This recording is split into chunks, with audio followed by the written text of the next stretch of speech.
to episode 9 of Ask the Girl from Schenectady. And I'm your host, Aduayo Magic Kodumi, aka Ayo Magic, the girl from Schenectady. So that clip you just saw was another clip from my one-woman show where the main character describes the warning signs she ignored before getting on her plane, the same way we, men and women, ignore the warning signs when we're dating or in a relationship. So today's topic, red flags. Why do we ignore them? Well, I don't know about you, but I cannot wait to hear from the male and female panel on this one. You're prideful when you're younger, so you're like, oh, I can get past this, I can work over this, I can da.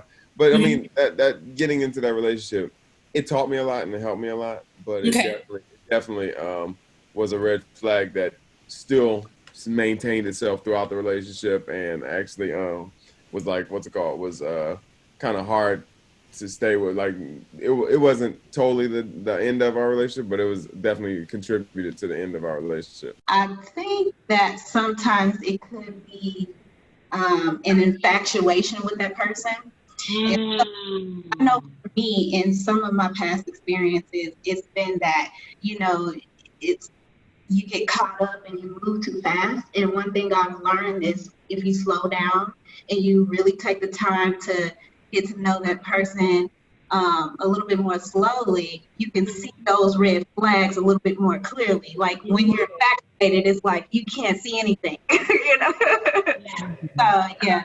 A lot of the times when it comes to like red flags, it's just like sometimes like you could easily I have, just to answer the question off the back, I have, but a lot of the time it's like you kind of find yourself trapped in certain situations because it's like, I think also it's not just men or women, it's just like human period. We like so egotistical, and sometimes like we figured like, okay, like, oh, it's either like, so the first way it happened to me is like, okay, so it was like a one-time thing, so let's see if it happens again, and then it happens a second time, and then you're like, okay, maybe like, it's just something that can be fixed. And then like by the time the third time it happens, then you find yourself trapped, like where you've invested so much time already. And then now you're thinking like, should I just walk away from the situation? I don't think I saw them as like red flags. I saw it as like, okay, is this something I want to deal with in the future? You know what I'm saying? Like, it's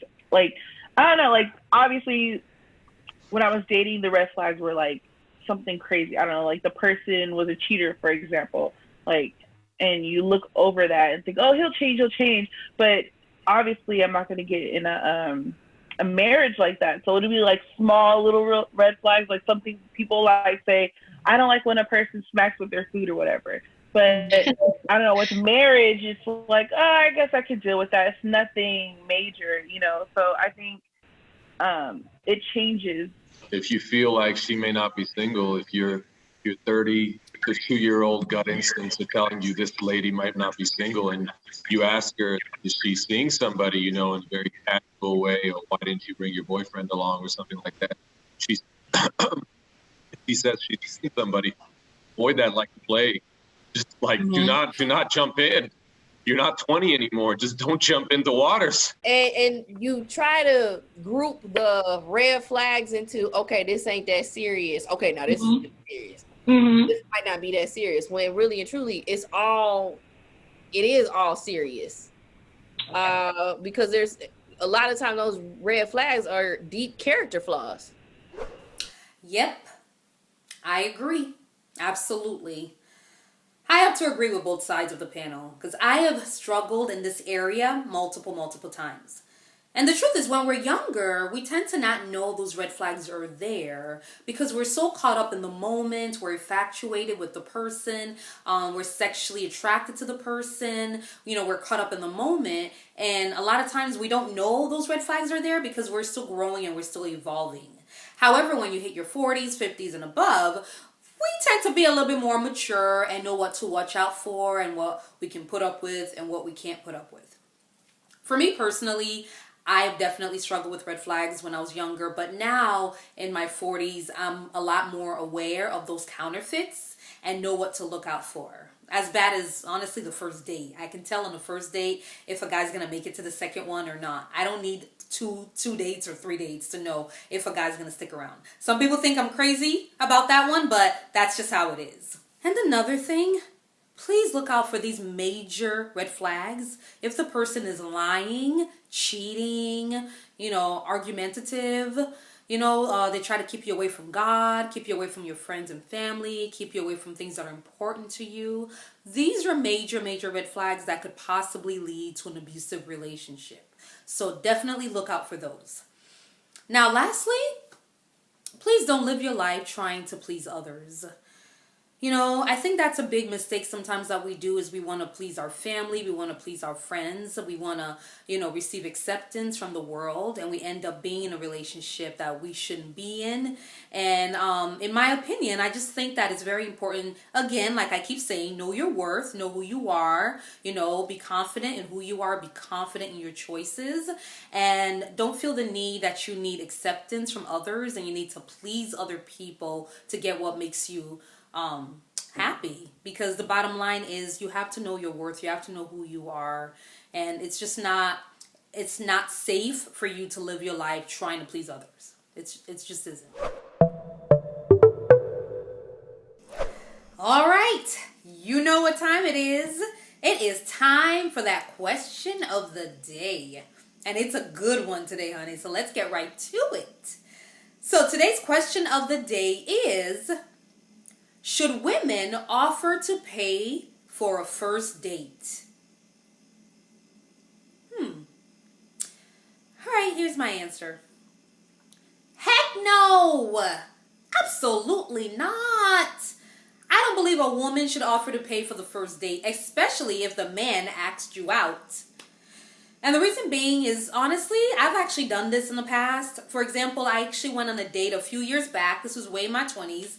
I went on a date and I offered to pay half just to show that I was independent and I had my own money. And the man actually let me pay. He ended up paying for half the date. He paid his part and I paid half. And I disagree with that. I don't think us women should pay, especially on a first date that the man asks you out. That is a no-no. And another thing, men, if you're broke, you have no business asking a woman out on a date. Don't embarrass yourself, okay? This happened to me again in the past. Another example is I was asked out by a man to go on a coffee date. And when we got to the coffee shop, there was nowhere to sit. So I offered for us to go to the Pie Cafe right next door, which had plenty of seating. And his response was, well, I don't have a lot of money. I'm like, you don't have money for a piece of pie? What are you doing asking me out? So men, if you can't afford a piece of pie, please don't ask the woman out. Wait till you get your money right, get your stuff together, then ask her out on a date. Us women deserve to be treated like queens. So on that note, that concludes today's episode of Ask the Girl from Schenectady. So please, again, those questions are awesome. Keep them coming. You can comment below or follow me on Instagram. I'm at IOMagic, and that's spelled AYOMAJEK. Now, please tune into next week's episode where the topic will be social media and love. You don't want to miss that one. So thanks again, and as usual, if you have not done already, please like and subscribe. Talk to you soon. Smooches.